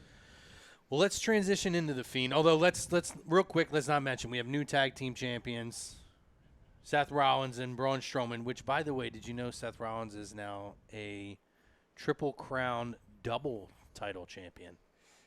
He has held a Grand Slam double title champion. You don't. That's exactly No, my reaction, Mike. I'm with you. I get it. I think it's cool. Nobody else has done it. Did you It's also cool. I just don't like it on him. did you you also not I'm not a huge Rollins Bro. guy. Oh, Did- well, that's because you're ridiculous. Well, I mean, No, maybe I am. I agree. I Did agree you, with Mike. You guys are terrible. It's Seth. overkill. You're Don't get terrible me wrong. human I beings. like him. I'm just not the big Rollins mark that some other people 2015. around here are. Do you know that Failed he the has a test. cover that he's engaged to Becky, but he's secretly probably banging some other female wrestling chick on the side? That's most what I said. likely? I mean, he's a cocksman. We all know this. 2015 Rollins was peak Rollins. We'll never see that kind of Rollins ever again. I like heel Rollins better than babyface Rollins. 100%. Yes and no. There's parts of it I missed. There's parts of it I got over really quick. He's just not a baby face to me. Well- He's just not. You know what I think Seth is? Seth is that guy who is that main event guy that works with the guy. You know, he's the guy who works with the guy. You know, he's not the it guy. He's not the guy you slap on the side of the bus He's and the- you roll down the street with as the walking billboard. He's you the know? man's I think a guy. lot. I think He's a the lot. man's guy. He's the man's guy. The man's guy. Yeah, he's the guy that works with the guy. I that got draws the I got a money. guy for that. It's the man. I mean, hell, Um, I would marry that and then live off of those payoffs. I don't care. So are we concerned now that finally Braun Strowman is back in the title picture and he's probably going to be jobbed out again? I'm waiting for him to turn heel. Oh, I mean, it's inevitable, but still. Who turns there though? Is it Seth or is it Braun? Oh, it's Braun. So I don't know. I think- I don't know. Now, that could be the swerve that program would need. But do you take the title off of Seth and put it on Braun then? No, but you don't have Seth go over cleanly on Braun either. Can you have a monster among men who loses yet another championship program, Nope. whether he's face or heel? Nope. Am I wrong in saying this could have waited 4 to 6 months for this program to happen and make? Oh the no, you're transition? absolutely right. They did hot shot it. There's no question. I mean, I think it's because they had nothing for Braun to do because of all the momentum he lost after he had that program with Bobby. It's like, well, what do we do with him now? That's You why know? he turns heel. That's why you turn him heel, because he's been directionless. Maybe. This is, again, why I said before SummerSlam and during SummerSlam, this is why Brock Lesnar does not lose that match. Mm-hmm. And you know what I do when Lesnar's champion. I run my mouth because I don't see him. There's no reason to put the Seth Rollins as the champion again, because there's no one in line Well, sure to there pin was. him. He went into the ring and guaranteed it. And if well, a I baby, know, And if I a babyface know. guarantees something, it's always got to happen. Oh, trust me, I knew it was well, going to happen, but I, I wasn't mean, happy about it. Let's look at it this way. The only reason why Seth walked out with the WWE Universal title was because they knew that they were going to do that DQ schmaz finish for Orton and Kofi, that they weren't going to have a definitive winner in that I mean, contest. As a fan in the crowd, it was cool to be there for the Money in the Bank cash in. That being said, I have to think that plans changed at some point, because if this was the end game all along for Brock with the Money in the Bank champion or Money in the Bank briefcase, it was a waste. It makes no sense. There was no need to take the title off of Seth. and put it right back on him a month later. It wasn't a complete waste. Beatbox Brock. Well, That made the whole thing you're worth right. it at the You're end right. of the day. You're right. And But where has Beatbox Brock been for the last 2 months? Gone. And Yeah. I think there was a drastic change in plans when Bobby Lashley got hurt. I think Bobby Lashley would have been the next one for either Could be. one, and they put Braun in this Do situation. we know how long he's out for? 6 months. I did not know that. And where the hell has Corbin been? I haven't. I mean, He's supposed to be in the King of the Ring. I don't even know that That's a I've good really point. seen He Corbin was in a- since he jobbed. He was in a tag match this week on Raw. Did I fast forward through that? Probably. Who did he I tag would've. with? I understand if You did. could have. Who did he tag with? McIntyre? Again. Oh, you're right. You're right. He did. Yeah, and I So fast forwarded essentially- through that. So Sorry. Sorry. Essentially, the two singles or first round matches of next Oh. week teamed up Teamed up against this each week, other. right? No. That was the one match. call. That's the one match from Raw I could have did without. I didn't see it. I just saw it real fast. But speaking of The Fiend, let's dive in. John Danzo was asking about it. Let's get in on it. I'm sure over the tube, we all like to talk about it. We haven't been on the air since SummerSlam. So the first thing I want to know, guys, your instant, not all the thing. We're going to talk about what we've thought about it and where we see it's going to go. But your instant reaction to that presentation of The Fiend when it finally happened at SummerSlam. It was kind of feeling like, and it was weird, but remember how I said they're booking him like Kane? It felt like when Kane made his debut and he ripped the door off of Hell in the Cell. It's like, it's a monster. It's not a man. You know, it's like, I like it. You know, and he had the lantern, and it was Bray Wyatt's decapitated head just bleeding all over the lantern. So the Like, lantern was badass. yeah, like that was so awesome. But I was just like, it's like, wow, this actually kind of makes that kind of gave me those kind of goosebumps. I'm like, oh, that's cool. You know, I haven't actually been this interested in a character showing up for the first time in a while because it's like I know what I'm getting because I've seen him in NXT. Did not know what I was getting here, so it was awesome. My initial reaction, I had no words. I was just quietly watching it. I couldn't talk. My dad and I were watching it, and like after a while, we just looked at each other. We're like, "Oh my god!" Like that was incredible. It was just we all had high expectations for it, obviously, and we were also going into it, pretty much blank. We didn't know if it was going to be a proper entrance. I actually had a bad feeling that he was not going to have an entrance, and he was just going to appear, and we would never see. That would just always be his entrance, which I would have been upset if that was the case. No, it was awesome. The way they incorporated the old Bray Wyatt, not only with the lantern, but with the new rendition of the music, with the fireflies and the crowd, just all of it. All of it was fantastic. It's almost like a Rob Zombie version of the song. Yeah, I would say that. Yeah, It's interesting because to me, he kind of comes off as a cross between like Jason from Halloween and the guy from Cape Fear. And maybe sprinkle like a little old school Waylon Mercy in there. Maybe a little Pennywise.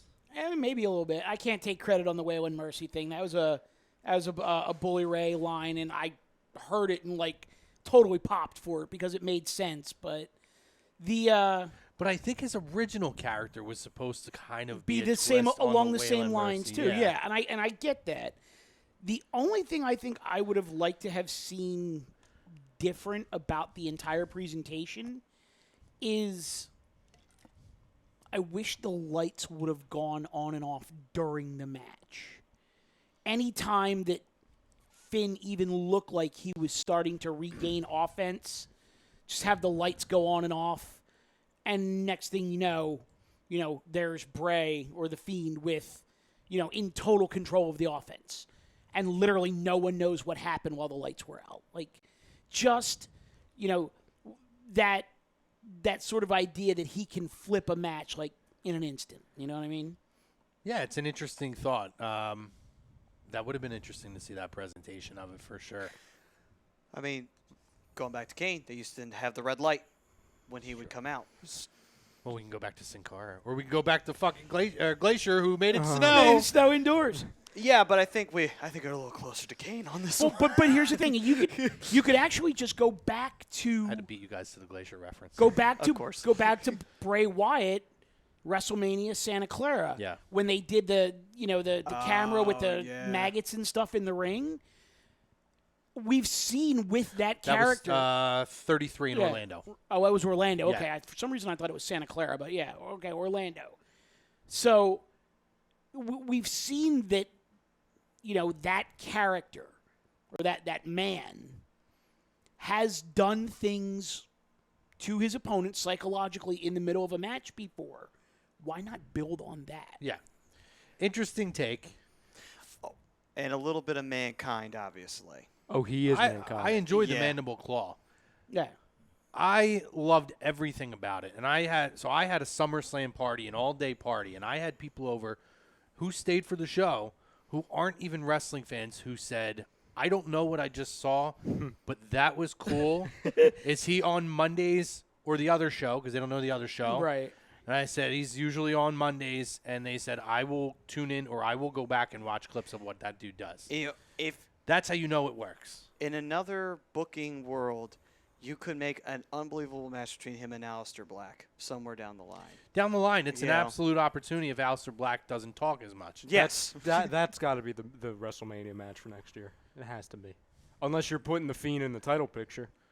That's the other thing, too. Or can you go back and get The Undertaker?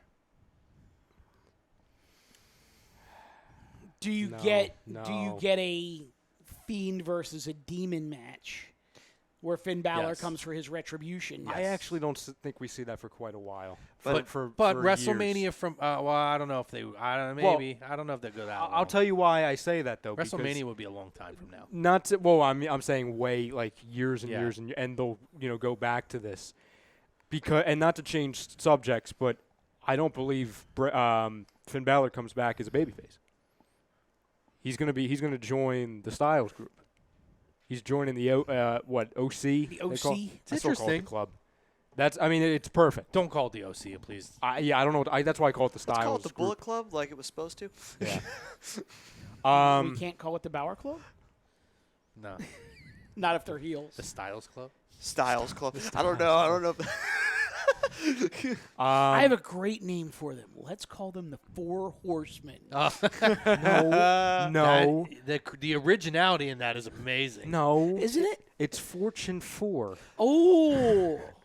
But think about it though. You have Horseman Club, and you just have the blue and the logo. How about we go Just with? totally screw over. How about New we go Japan. with the non-Viking experience? the non-Viking experience? Don't even get me started with them, Chrome. Don't even get me started with them. Gotta get your point out. I believe this goes back to a conversation you and I had the day after the first Firefly Funhouse. Yeah. And it looks like they're doing exactly what I wanted. He's the next Mick Foley. He is the next Mick. Again, I had said that the first Bray Wyatt, you can even throw the Husky Harris in there if you really want to.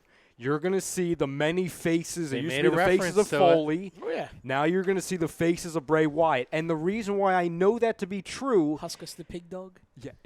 yes. And two, they're directly referencing the old Bray Wyatt in his entrance with the freaking lantern. Yeah. Mhm. So it's not the case where guys just change gimmicks. For example, like when Undertaker went from being the dead man to the biker. You never see them talk about that. Mm-hmm. This is a direct reference. And when we all, years ago with the whole Mick Foley thing, they would reference each other. Sure. Always. Is it Cactus? Well, it's Is it three Faces of Foley. Was It was an actual gimmick. Yeah, exactly. So I think you're going to see that with this. And listen, I'm not saying you're going to see the third or fourth or whatever, new stage of Bray Wyatt is now, whether or not you want to include the Husky Harris thing, which I understand if you don't want to, trust me. It's not going to be for a while, but this is the guy that you do this with. Also, I wouldn't be shocked if we see this version of Bray Wyatt wrestling as the Firefly Funhouse guy. Well, that's what I was going to ask you guys. And that would be the Dude Love version. Do we see No. a Bray Wyatt match where he wrestles as Bray Wyatt in the outfit from the Firefly Funhouse, loses, and then comes back the next week as the Fiend to get retribution on that opponent? I'm going to say no because I believe they're keeping the ominous kind of dark nature of the Fiend. And I like the approach they're taking because we did say, how are they going to include this Mr. Rogers Pee-wee's Funhouse version? That's the mouthpiece that talks in the promo videos. He's the narrator. When it's time to speak, that's the character that's when he takes that side. He's the voice, the catalyst for the Fiend. And then when it's time to get to business and step in the ring, that's the guy that does the shit. Well- That's almost like the hurt and heel type of version. Okay. Let me with ask it. you this then. Will we ever see the Firefly Funhouse version of Bray Wyatt, the happy-go-lucky character, ever in the not as a wrestler, but cutting a promo in ring, or do you think it's always going to be those video packages? I think at some point you will, but I don't think you see that for a long time. Okay. All right. Anybody add anything to that? No, not really. I just want to see a reprisal of the Muscle Man dance. Oh, I love it. I got to get the shirt still. Oh, that's what he could do live in the arena. He could do the muscle. So John has a name for the OC, by the way. He said, "Hey guys, you can call it the new Nexus." The newer Nexus, because didn't they have a new Nexus? They did have a new Yeah. Nexus. Let's go with the newer And then what was the Nexus. SmackDown version of that when Wade Barrett and The core. the core with 2 R's. And who was in that? I almost said Ezekiel Elliott, but it was Wasn't Ezekiel. Heath Slater, Heath in Slater that was one? in that. Justin Gabriel was Justin in that. Gabriel. Who was Ezekiel? What? It was the guy who ended up being Ezekiel Jackson. Jackson. who Ezekiel was- Jackson. By the way, did you know he was the final ECW champion? Remember Yeah, that? no. For 2 Isn't that It's crazy? Like, what are you doing? He was the final ECW champ by WWE. He's a former standards. Intercontinental champion. Yeah, he has actually one of the most forgettable reigns in Intercontinental title history. Why Society says still waiting for them to do something with Luke Harper. I makes could me do without makes it. me miss the days of Marcus Corvon. Monty Brown. Actually, so Brown. interesting that he brought up Luke Harper though, because my theory on the whole Roman Reigns thing was Luke Harper has something to do with that. And I don't know if it was or is Daniel Bryan knows that it's Luke Harper, so he went and found a Rowan look-alike to portray as the perpetrator, or if Luke Harper feels betrayed by Rowan for Rowan basically leaving him high and dry while he was injured, and Luke Harper found a Rowan look-alike to do these things and have the blame pinned on Rowan. Because the whole once it was revealed to be a Rowan look-alike, well then all this like the wheels started turning because I couldn't figure out what the hell they were doing there. Well, I thought you were going to say something. no. I didn't want to that speak over whole you. that whole attacking Roman Reigns thing. I'll be honest with you. I'm not really invested in it. I'm not to either. be honest with you. That ship sailed. It was hot at first. It did nothing for Samoa Joe. It was a perfect opportunity to change direction with Joe. Let him be the character he is with a chip on his shoulder. Mm-hmm. But give him that tweener kind of a face, hard-edged heel persona. And it did nothing. And he's back to Samoa Job. Yep. That hurt him. And then it's been nothing but underwhelmingness, disappointment. Daniel Bryan's big announcement about his career. It's just stupid to me. I have an ultimate swerve for you. It's a waste of Roman Reigns. So who do you guys think it is? If you had to give one prediction, I think it's going to be Daniel Bryan. you think it's okay? I mean, it's either Daniel or for me, there's Harper has something to do with it. Can I say real quick before you can. give Yeah, your next yeah, thing? Yeah. If I see Harper and Rowan linked together again, Yeah, I'm gonna throw. I'm something. done with both of them. Yeah. There's no reason that we have to do 7 gimmicks with the same 2 guys who nothing works with their chemistry together. Well, this is why I'm thinking you put them opposite each other. I don't need to see it, but we saw it. They did the switcheroo with Rowan randomly becoming part of the Survivor. Was it Survivor Series or Bragging Rights, whatever it was? Yeah. Team. Was that, I don't even remember when that stopped being a pay-per-view, but that's how irrelevant this was. Now he's randomly a part of these guys who are going in this, like, he's standing next to John Cena, and you're like, what? Yeah. I don't need to see these two against each It's other like- or with each other. I want Harper to go back to NXT now that it's on the network and let him, rebuild his Be spot. a star. Be a star there, work with some great talent, and show what he can do as an individual. I'm fine with that. Why society? He might be joking. He says, and maybe it's Bo Dallas. Just a random thought. I got nothing. I got nothing on that one. Maddie, who do you think it is? What, for the attacker? Yeah. To be honest with you, it's probably going to end up being Brian because I think there's such a lack of creativity in this storyline that they're just going to – the lack of interest, they're just going to say it's Daniel Bryan, get the hell out of this program because it's DOA right now, and just like, all right, that's it. We're done. The Move starting on. Get point this out of the was way. Daniel Bryan is going to have this big thing that's going to change his career. That's going to end up being where – when it's all revealed, in my opinion, and it's Daniel Bryan, that's when you're going to go back because everyone said, well, we never even got to that, and then we moved into the Roman program. No, it's all going to be a part of it.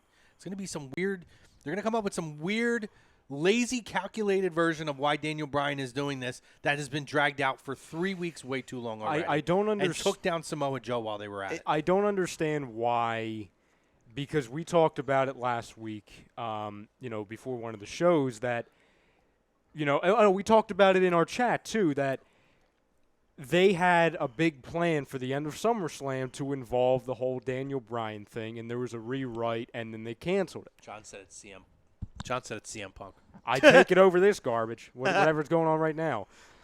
So something big was going to happen, and then something obviously had to have changed if they're now going with this comedy thing of a Rowan lookalike. So I think what they might do, they might swerve us. This is not my official prediction, but I think it would be very interesting. What if the attacker is Aleister Black? I'd be down for that. At least to give me some kind of a payoff with something He I is haven't looking seen. for an opponent. What if it's Mox? There was a swerve the whole time. He never actually left. Hey, wait a minute. Jim Ross. What's he doing in the impact zone? Has he crossed the line? It's Mox attacking Roman, and the match is going to take place in the Impact Zone. Done. Do you like that? I loved it. And here's the thing, too, and I would be fine if it was Luke Harper to a degree. It would And it'll be a match without honor for the NWA World Heavyweight Championship. There we go. I got all 5 of them in there. There we go. If it's Luke Harper, it's not getting any reaction. You're probably right. It's like, you know what It's I just- mean? What it is, it's just a watered down, lame ass Diet Coke version of the Austin getting run down, and then it turned out to be this whole convoluted thing. It wasn't Rikishi, exactly it was what it Triple H the entire time. Hey. Which, at least there, it was, okay, I can understand the logic because you get rid of Austin, and then you could become a world champion. Okay, that makes actually kind of sense, and let Rikishi be the fall guy. This one, it's like, what's your end goal here? It's not like Roman's champ, and it's not like he's going for the belt right now. I mean, realistically, though, so you have at or close to a return. You have Harper. You have Big Show.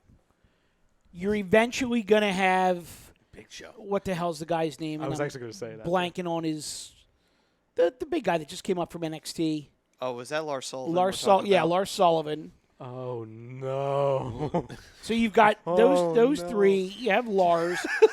you have other guys that That's they a have. name I hope we never have to mention. I on the show agree. again. But they have other guys right now that they quote unquote have nothing for. Well, Lars is hurt. Yeah. He's out for a long time. All that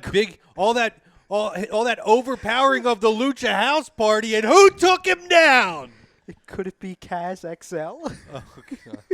Oh, no, Mike, I was joking. Don't even think about it, Mike. I was joking. Save yourself. Save yourself. No, it won't be Kaz. It would be Enzo. We all know it would be Enzo at the end of the day. Have you in no bullshit?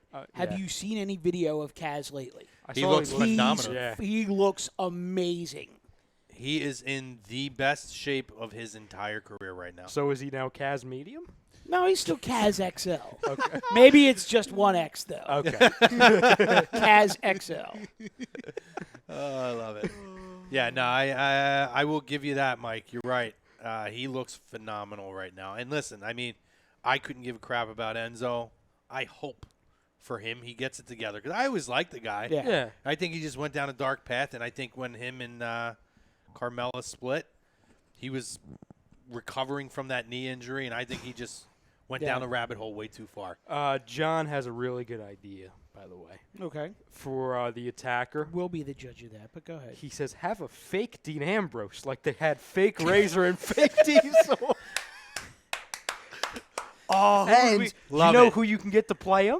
who? The master of the characters, Curtis Hacksaw. Oh. Or you can get Damian Sandow. Or Charlie Haas. Remember when he was doing all the characters? Oh, my God.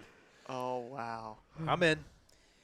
I would love to know if there was ever any shit that went down in FCW between like Leaki and Derek Bateman that they could pull footage of and have it all of a sudden be like EC3 behind the whole thing. Wow.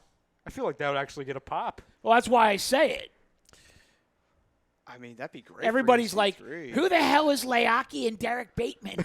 I mean, if you pull that, no, I mean they went back to that well with Daniel Bryan and Miz. It's absolutely something you could resource back to. You could pull all those Bateman promos just to kind of reintroduce people. I mean, there was a time on Hulu where you could go back, and not that long ago, you used to be able to go back and pull those old NXT things when it was Derek Bateman. And who did he worked with? Bryan, wasn't he? I think so, yeah. And you would watch the goofy promos and all that different stuff. Season 2 was big. Okay. Yeah.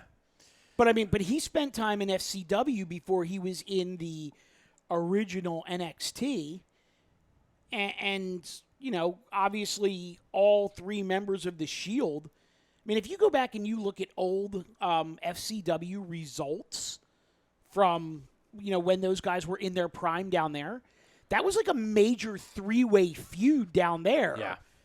And then they threw them all together and made them the Shield coming up. Yeah. Real quick, let's play a little rapid-fire game, okay? I have the WWE roster up. I'm only going to name the ones that make sense. I'm not going to say Akira Tozawa, for example. But just tell me, A, if you think it's possible that it could be him. B, if you'd like it, okay? We'll just fly through. AJ Styles. No. Aleister Black. Sure. I could buy into Possible. that. Yeah. Ali. No. No. Andrade. Was it make a difference, Ali? The Dare Ali. I'm gonna say no on no on Andrade. I don't think it would be. You could do make a difference, Ali, and it ties into Rikishi taking out Austin. Oh, make a difference, Ali is God. taking out Roman. And listen, I'm not saying you. It brings the whole Samoan dynasty back in full circle. Ali's not Samoan. No, but Roman is related to Rikishi, and he says, I learned it from your cousin. Oh my God. Your cousin Fatu. So no Andrade? No to Andrade? No. Apollo Crews. No. No. Baron Corbin. No. No. Yeah, thank you. I appreciate that quick answer. Big E. No. No. Big Show. No. No. For Y Society, Bo Dallas. No. Bobby Lashley. No. Well, injured, He's but out. Braun Strowman. maybe No. doesn't fit. He's in but the middle of something He right doesn't now. need that. No. Bray Wyatt. He's already in front of his face, No. tried to dump an ambulance I'm on just him. I don't reading think the he needs to. prompter. No. I don't think he needs to go behind a bookshelf and Right. push it down on him. a bookshelf. No Bray Wyatt. Yeah. No? No. Obviously no Brock Lesnar. Cedric Alexander. No. Cesaro. No. David Otunga. Yes. That's why he's on the announcing table. There he is. Cesaro, Cesaro does I intrigue might me. be able to buy because he is a guy who's looking for that break. But that would get the ultimate. Same thing like when he was facing Aleister Black. It's like the, okay. Like it would get that. What if What if, yes. I like it. What if I like it. he shaves his head Oh, God. and it ends up being Sheamus with a beard that could be Oh, wait a minute. mistaken for Rowan? Didn't I say in our group chat like a couple Yes. weeks ago, what about a Yes. returning Sheamus? Shave the head, go with the bald head. Drew McIntyre. No. EC3. If they go back, I would love it if it was EC3. I would be down with that. If they go back to Drew McIntyre in this, yeah. I'm done. Elias. This show is over. No, not Elias. No. Eric Rowan. No. We know. It is Rowan, and it's not Rowan. How about Eric from the Viking Experience? Sure. The other Eric. Obviously no Finn Balor. Okay, what about Harper, we talked Ivar? He's next. Yes. How about Otis? Greg. Tucky? Jinder Mahal. Ooh. No, don't ooh me. Kidding. Don't ooh me. I am kidding. then You we'll know how I feel And about then Jinder Mahal. The Jinder list goes was over done Roman after and he that. gets back his WWE title. John Cena. No. Ba-ba-da-ba. It went back to How about Cena. Governor Kane? Sure. We'll go with Kane. But he has to be the governor. It can't be actual Kane. It's a political campaign. yeah. Vote for me. No more Roman Reigns. I think for me, because there's two questions I want to ask before we go off. Yeah, We yeah, cut yeah. it there. I like Cesaro as interesting. I would like Aleister Black. Yeah. And what was the other one that we had that we liked? Well, Bateman. But Well, not yeah, Bateman. the EC3. What was the other one we said? Sheamus. Sheamus, yeah. I could get down with any of those. Two questions I want to ask real quick. Since we're on time. We're pressed on time. And I just, quick answers. Well, maybe three questions. One. This is now hot tag, by the way. This is some of the stuff that I wanted to kind of ask earlier, and we pushed it back. So, question number one. If NXT is close in the ratings with AEW, is that a failure for AEW? That WWE's developmental is touching close to the ratings of an AEW? No. Because it's realistic. Because it's realistic. You see the the opinion worldwide of NXT. You see how worldly So regarded that is. let me extend that. 8 to 12 months down the road, NXT is defeating AEW. It's a failure. Yes. No. Not that soon. You got to give I think you got to give AEW at least 2 years. I don't know that TNT gives them that long. Yeah, I would actually say yes. Because how everything now in 2019 is such instant gratification, I would say yes. I understand what you're saying, Mike. But what if they're pulling a decent number and they're just losing because all of a sudden wrestling has been rekindled on Wednesday nights? Could you see them moving to another night like No. like TNA did? No, It's a good question, though. I don't think so. All right, so what's your next one? Rapid fire. Did you want to answer that? I am going to say no. Okay. Two-part question. Is the Fiend this generation's Undertaker debut experience? Maddie, you're the Undertaker guy here. Why don't you take a crack at that? I'm going to say it has that aura, in my opinion. I will go with a yes on that one. I agree. He's this generation's Kane debut. Which is like the aura of the Undertaker. Yes, it's similar, but it's not. I won't put anything on the pedestal of the Undertaker debut. I can't do that yet. I think it's as close as we've gotten, though. It's very close. When you talk instant reaction of people didn't know what Kane was, but the instant reaction of looking at this character and like the fear because of the look alone. Oh, go ahead. I look at it as more of like an Undertaker, not so much Kane. Yes. I just like I liken it to Glacier. I'm with you. I had a feeling. You know, I'm although with you. I will say Because I couldn't keep it straight. Yeah, I'm like, he's every gonna say time- something. You ruined it. If you would have kept a straight face, it would have been good. Because you he made- ruined it, damn it. You ruined it. Snow That's and- gotta be Glacier. That's gotta be Glacier. Well, yeah, because it's snowing indoors. Oh my god. I'm sorry, what's the second part of the question? Well, I don't even remember. I was gonna say though, every time I think of the Undertaker debut, I can't help but think of Piper's overreaction. It's like, check out them drumsticks, baby. Just like, oh my God, Rowdy Piper. Well, when he debuted though, he debuted with Brother Love, right? Correct. Yes, because it was a special mystery tag team partner for Ted DiBiase. Mikey, thanks for joining us. Appreciate brother. you guys having me, boys. It was no great to be problem. back. Great to be back with the fam. We appreciate all the interaction, the comments, the fun names that we got for the groups. We'll be back with you next week. We're back in our regularly scheduled time.